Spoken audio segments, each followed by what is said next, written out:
What's going on YouTube? Today, another movie review for a movie that I've been highly anticipating for the summer, and that's being Fast and the Furious presents Hobbs Shaw.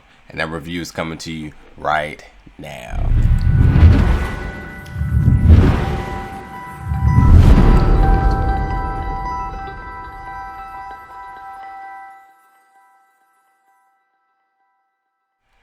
Hobbs Shaw. It is something that I think is on a lot of people's radars for this summer. I mean, the Fast and Furious franchise has been overly successful, making tons of money, like $5 billion worldwide. And this is after 8 films. This is their first spinoff, and this features Luke Hobbs and Deckard Shaw, played by Jason Statham, and Hobbs played by DWAYNE The Rock Johnson. Directed by David Leitch, who's done Atomic Blonde and Deadpool 2. And considering that these two have met in the franchise before, and them having their spinoff, we knew there was going to be magic here, and I think a lot of us were anticipating very high expectations for this movie. And let me say, this movie was absolutely bananas, over the top, as we like to say when it comes to the Fast and Furious movies. And this movie completely doubled down on that as well. Because just the pure insanity and the chaos that this movie provides, like all the other Fast and Furious movies, this movie just does the same. But so this movie also stars VANESSA, KIRBY, who plays Hattie, and IDRIS ELBA, who plays Brixton, the bad guy, the Black Superman. Which you see Hattie, who's a MI6 agent who's in pursuit of this deadly virus that if it gets into the wrong hands, it could be catastrophic, and all of humanity can be at risk. And Brixton, who is a cybernetic advanced human, basically an android with strength, and he has AI built into him, and his idea is to get this virus, unleash it, and which will kill all of the weak humans, and only the strongest will survive. And then once the strongest who survives, Brixton's character, he goes back to the company that's pretty much brought him back to life and gave him a second chance in Etion, who will then advance all of humanity. So the idea is for evolution to occur here, and their idea is to take it into their own hands. So after Hattie realizing that someone was after her, she consumed the virus herself and escapes. This puts her in possession of one of the most deadliest weapons. It puts a marksman in Brixton after her. And we know when it comes down to the survival of the world, you need two of the best in the world, Hobbs and Shaw. Hobbs being from America, and Shaw coming from a British military elite, like operative background, which we got to see them first face off in Fast and Furious 7 in 2015. Who, when it comes to getting their guy, they are the two, and these two are very good independently. But little did they know that these frenemies would need each other in order for this mission to be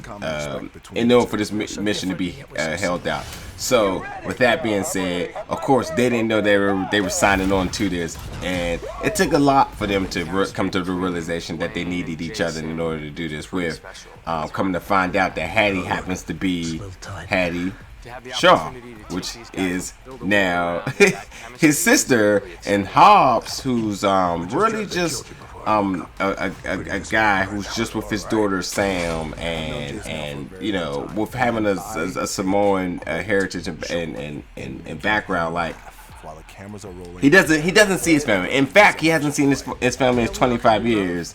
So where you get to see the dynamics between the two of them, where Hobbs is more brute strength and rugged, and Shaw is more finesse and smooth, more like wine, and Hobbs is more like beer. And the two of them got two different contrasts in the world, but yet they're when it comes to getting the mission done, they're two of the most proficient people to do it. And as much as they are indifferent, they need each other in order to do this. And come to find out, why they think they're the baddest guys on the planet, there's actually a guy potentially badder than them in Brixton, and the two of them have to really team up in order to get this done. There's a lot of funny things that happens in this movie. Number one, Ryan Reynolds is in this movie. Ryan Reynolds is in this movie. Ryan Reynolds is in this movie. Ryan Reynolds is full-blown Ryan Reynolds, full-blown Deadpool, as he's a CIA agent who goes by the name of Locked, who is there to actually debrief Hobbs' character into taking this mission. And oh god, it's so funny. And man, I love me some Ryan Reynolds. He was so good in this movie. And then fast forwarding into the movie a little bit, Kevin Hart is in this movie as a I'm about to say a fire marshal, as a air marshal, where he's full blown Kevin Hart in this movie. And if you've seen any of Dwayne Johnson's other movies, Central Intelligence and Jumanji, we know that Kevin Hart and Dwayne Johnson together is just pure magic. They are absolutely great, and adding Statham into that is just a really good mix in this.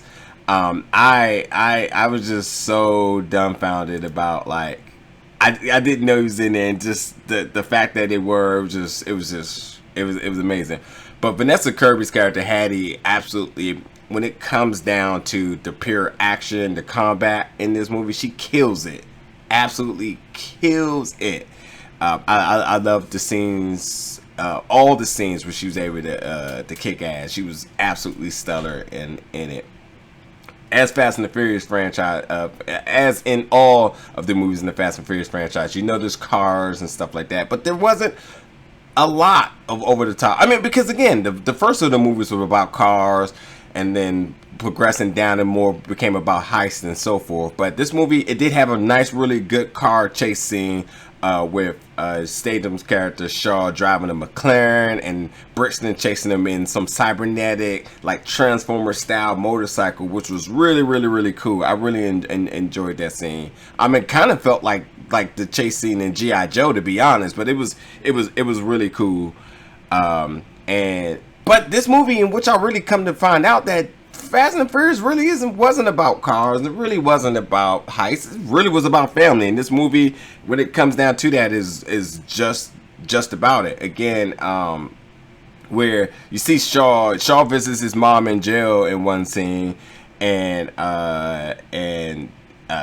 who's played by the legendary HELEN MIRREN, and she talks about, like, how you need to rekindle your relationship with your sister. And Hobbs is, again, 25 years from seeing his family, going back to the island of Samoa, and just with his daughter Sam. By the way, the scenes with him and Sam, like, she's so ready. 9 years old, she's so ready to embrace the whole, like, the life that her father's living. But she's also very curious about her family as well, and the mystique of the Hobbs family has been really evident in the beginning of the movie, because we don't get to know a lot about it. But in desperate times comes desperate measures, where we do get to go back to the island of Samoa, because at a point that Hobbs realized he needs his brother who he claims to be one of the best mechanics in all of the world, to fix a device for them. So you go back to the island of Samoa, really beautifully shot. I believe this was shot in Hawaii, but still very beautifully shot. And you got to experience the Samoan culture, the heritage, such as you get the language, each other, them calling each other the Usos. You get to see the tattoos, you get to see the tire weaponry, all that so forth, and also you get to see a WWE wrestler and other people that you may know, Samoan, in this scene as well too. So really authentic and pure and so forth. But WWE wrestler Roman Reigns is in this movie, who's The Rock's nephew. You got to see him get some of his WWE movesets in, the spear, the Samoan drop. Maybe not a lot of dialogue, but you get to see a lot of him in action, which was really, really, really cool. I will say, towards the end of this movie, there's this one fight scene in the ring, absolutely stellar. Loved it. Loved that scene. It was literally the icing on the cake. The company I talked about, Etion, who's basically advancing humanity, or the ideas to advance humanity. I'm not quite sure, and I know there's a reason why it's like this, but the person who voices the AI for this company The voice work is amazing. Is amazing. Very menacing and commanding whenever you hear it. There seems to be something that could be developing in the future for other sequels for this movie and so forth. But the voice work for the AI was absolutely menacing. Idris Elba was absolutely amazing as a villain, and I thoroughly enjoyed it. He was the man. But again, like Fast and Furious movies, it's always about the action, the over-the-top stunts. You remember, don't go in here thinking anything rational, because physics and science and all your other way of thinking of life and so forth, just leave that at the door. This is Fast and Furious. You know it gets crazy. You know the stunts are going to be over the top. And this movie does some really, really, really cool things. Now, again, this movie don't quite feel like the other Fast and Furious movies, but it is absolutely enjoyable and fun. I know a lot of people are going to have a lot of fun with this movie. When it comes down to the end of the movie, there's some mid-credits.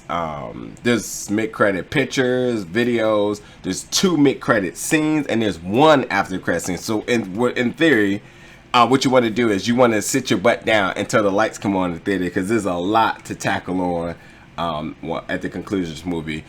So stay tuned for that, because it's definitely enjoyable to watch. One thing I will say is that when it comes down to the Fast and Furious franchise, 8 movies in, this being the 9th spin-off film, it's always about what was this movie be about, because the first films were about cars and racing, then it kind of moved on to about like heist and bigger heists, and then doubling down on the you know, the stakes of the heist. And so what would this movie be about? And what I come to find out is that in actuality, the theme of Fast and Furious has always been about family, and this movie is absolutely about that too.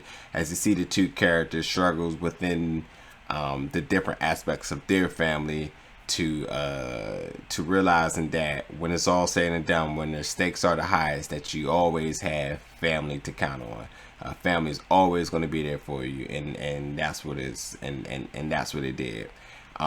In this movie, they did not refer to, by any means, the original Fast and Furious crew, you know, with rest in peace Paul Walker and Vin Diesel, Dominic Toretto, obviously, Ludacris and Tyrese. There was no reference to them or to needing them, where in fact, where it came down to the fact of like, hey, we have this mission, and you know, these 2 alpha males, they want to do it by themselves, and you know, they know they can handle the job. They work better solo. And even when it came down to the fact they realized, with them realizing they needed extra people, there was no reference to going back to the team, but they went to family instead. So, you know, I thought that was important to bring up the fact of like, as this being a spinoff in the Fast and Furious universe, there really was no reference or connection to the other movies besides the fact of the incidents of what Hobbs and Shaw did together, as far as them like breaking out of jail and all that other so forth. And one other thing too, Tyler Bates, who's done the score for this movie, is absolutely stellar. Met him at San Diego Comic-Con. This score was absolutely amazing. It is right on par with other Fast and Furious movies, so that the sounds and everything absolutely makes you feel like that you are in a Fast and Furious movie. But overall, this movie was really fun. I had a really good time. Again, you got to see the dynamics between Hobbs' character and Shaw character, and the fact that these frenemies had to work together for the better good and save humanity. Because when it comes down to saving the world, these 2 are 2 of the best to do it. And the fact that little did they know that they work better together than alone, in which they're thinking their egos were involved when it comes down to not only just saving the world, but you know, saving their family, the common theme in the Fast and Furious movie. These 2 totally get it, and it's absolutely a fun ride, visually fun.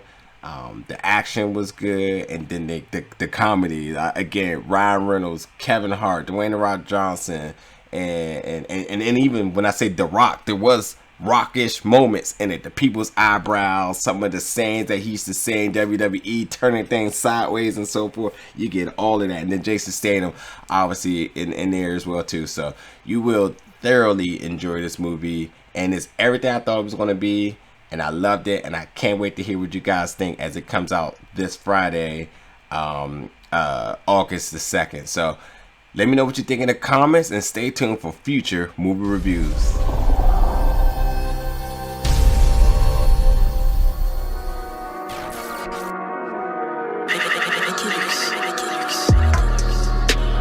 Nobel.